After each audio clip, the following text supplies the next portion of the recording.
साथियों नमस्कार। क्या महंगाई भत्ते की कैलकुलेशन में बदलाव हो जाएगा? क्या डीए वापस से जीरो से शुरू होने वाला है? और क्या इस बार पे रिवीजन फिटमेंट फैक्टर के आधार पर ही होगा? आज यही विषय चर्चा का है। दोस्तों, चैनल को सब्सक्राइब नहीं किया है, सब्सक्राइब कर लें और आज की इस वीडियो को लाइक कर दें, क्योंकि बहुत ही महत्वपूर्ण जानकारी आपकी सैलरी और पेंशन से जुड़ी हम आज चर्चा में लाए हैं।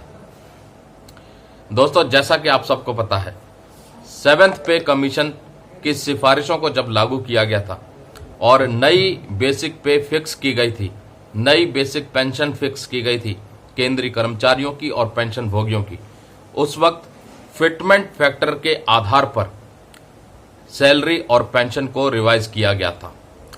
अलग अलग फिटमेंट फैक्टर था पे बैंड के हिसाब से। कर्मचारियों की बात करें तो फिटमेंट फैक्टर 2.57 का इस्तेमाल किया गया था और उसके बाद नई बेसिक पे कर्मचारियों की फिक्स कर दी गई थी।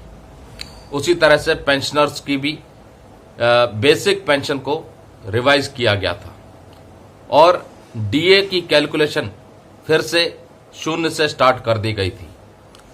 यानी कि जितना भी डीए था वो दोबारा से स्टार्ट हो गया था 0 से।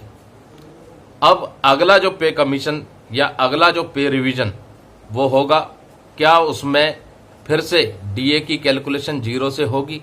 क्या फिर से फिटमेंट फैक्टर को आधार बनाया जाएगा बेसिक पे को रिवाइज करने के लिए?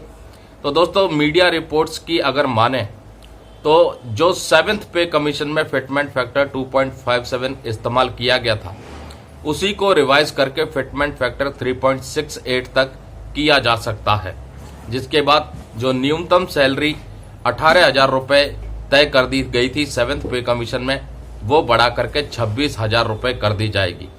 अब यहाँ सवाल खड़ा होता है कि अगर मिनिमम बेसिक पे 26,000 रुपये हो जाएगी तो महंगाई भत्ता क्या कंटिन्यूएशन जो चल रहा है वो चलता रहेगा, या फिर महंगाई भत्ता 50% माइनस कर दिया जाएगा, या वापस से डीए 0 से शुरू हो जाएगा? अभी तक केंद्र सरकार की तरफ से अगले पे रिवीजन को लेकर के कोई भी आधिकारिक पुष्टि नहीं की है।